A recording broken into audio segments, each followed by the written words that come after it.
موت مقدر ہے بھائی، چلے جانا ہے، ہر کوئی چلا جاتا ہے۔ ماں باپ کا مر جانا بہت بڑا صدمہ ہے۔ صدمے تو لوگ بھول جاتے ہیں، نقصان بہت بڑا ہے، اس نقصان کی تلافی کوئی نہیں۔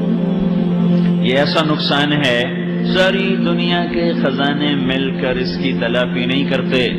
جب کسی شخص کی ماں مرتی ہے تو اللہ تعالیٰ فرماتے ہیں میرے بندے، جس کی وجہ سے تیرا خیال کرتا تھا وہ مر گئی، اب تو اپنے عمل کو ٹھیک کر تاکہ تیرے عمل کی وجہ سے میں تیرا خیال کرتا رہوں، تیرا اکرام کرتا رہوں۔ یہ مائیں ایسی چیز ہیں، باپ ایسی چیز ہے۔ لا تقل لہما اف، اف ہماری زبان میں ہے جو ماں نے بلایا باپ نے بلایا یہ جو ناگواری کے ساتھ ہوں ہے یہ وہ اف ہے، اس پر سارا عمل برباد ہو جاتا ہے۔ وہ جو مستقل نافرمان ہو اس کے پیچھے کیا ہوگا؟ سنو، جس نے ماں باپ کو دکھ دیا اس پہ اللہ کی لعنت، اس پہ فرشتوں کی لعنت، اس پہ زمین آسمان کی لعنت، اس کی نماز قبول نہیں، اس کا روزہ قبول نہیں، اس کا صدقہ قبول نہیں ہے۔ یہ منفی پہلو بتایا، مثبت پہلو۔ ہمارے نبی جنت میں تشریف لے، آپ نے قرآن کی تلاوت سنی، آواز آ رہی ساری جنت۔ آپ نے کہا یہ کون تلاوت کر رہا ہے، کس کی آواز ہے؟ کہا جی نعمان بن حارثہ رضی اللہ عنہ۔ نعمان ان 6 آدمیوں میں ہیں جنہوں نے نبوت کے 11ویں برس میں ہمارے نبی کے ہاتھ پر کلمہ پڑا تھا، مینا کی وادی میں۔ 6 کے چھٹے نعمان بن حارثہ۔ تو وہ آپ نے کہا وہ تو مدینے میں بیٹھا ہوا ہے، جنت میں آواز کہاں سے آ رہی؟ تھوڑے سے مجمع کو سنانے کے لیے اتنا بڑا سپیکر ہے، عورتوں کو سنانے کے لیے، مردوں کو سنانے کے لیے یہ اتنا بڑا سپیکر لگا ہوا ہے۔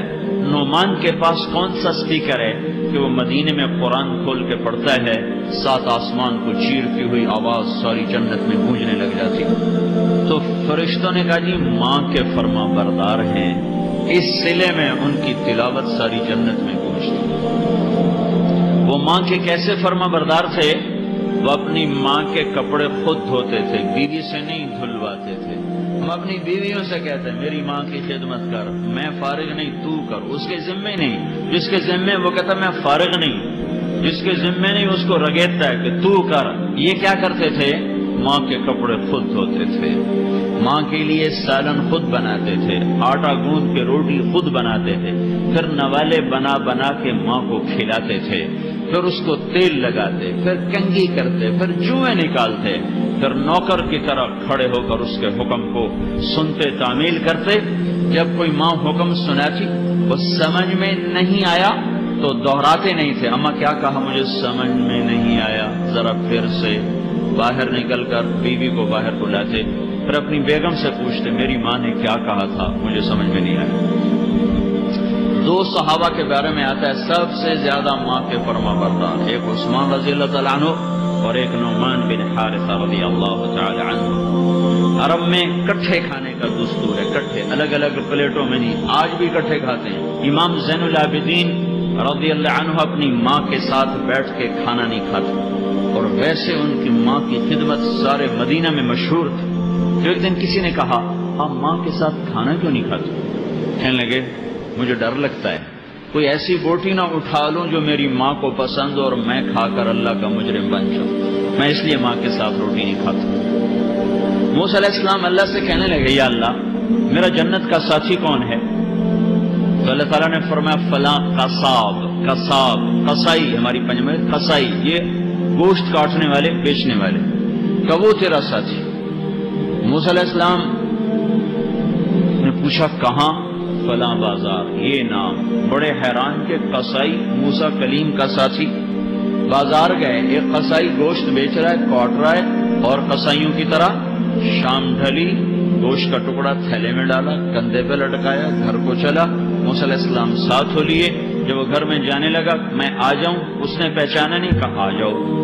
دونوں اندر، اس نے جا کے گوشت کاٹا، ہانڈی پہ دھرا، ہانڈی کو چولہے پہ دھرا اور اس کو پکانا شروع کیا، پھر آٹا گوندا، روٹی پکائی، سالن پکایا، تھالی میں ڈالا، اٹھا کر ایک عورت لیٹی ہوئی تھی بالکل بوڑھی ضعیف، اس کو کندھے کا آسرا دے کے بٹھا کر نوالے بنا بنا کے اس کے منہ میں ڈالتا رہا۔ جب وہ اس نے کا پیٹ بھرا تو اس نے اشارہ کیا بس، تو اس نے اس کا منہ صاف کیا، اس کو لٹانے لگا تو وہ بڑبڑانے لگی۔ موسیٰ علیہ السلام نے فرمایا یہ کون ہے؟ کہ یہ میری ماں ہے، میں صبح جب دکان پہ جاتا ہوں تو اس کے سارے کام کر کے جاتا ہوں، جب آتا ہوں تو پہلے اس کی خدمت کرتا ہوں، پھر اپنے بچوں کو دیکھتا ہوں۔ تو موسیٰ علیہ السلام نے فرمایا یہ کچھ کہہ رہی تھی جب تم اس کو لٹا رہے تھے؟ کہا جی یہ ماں ہے، مائیں تو ماں ہی ہوتی ہیں، ماں تو ماں ہی ہوتی ہے، جب بھی اس کی خدمت کرتا ہوں تو یہ شروع ہو جاتی ہے اللہ جنت میں تجھے موسیٰ کا ساتھی بنائے۔ بھلا میں کہاں اور موسیٰ کہاں؟ میں کہاں، کتھے موسیٰ کتھے کسائی ہے؟ یہ ماں ہے بھائی، یہ ماں ہے۔ جب یہ ماں باپ جب مر جاتے ہیں تو یہ وہ سرمایہ ہے جس کی کوئی واپسی نہیں ہے۔ مر تو سب نہیں جانا ہے، ہوش کا مقام ہے، کوئی نہیں ٹھہرا، ہر ایک کے لیے یہاں جانا ہی طے ہے۔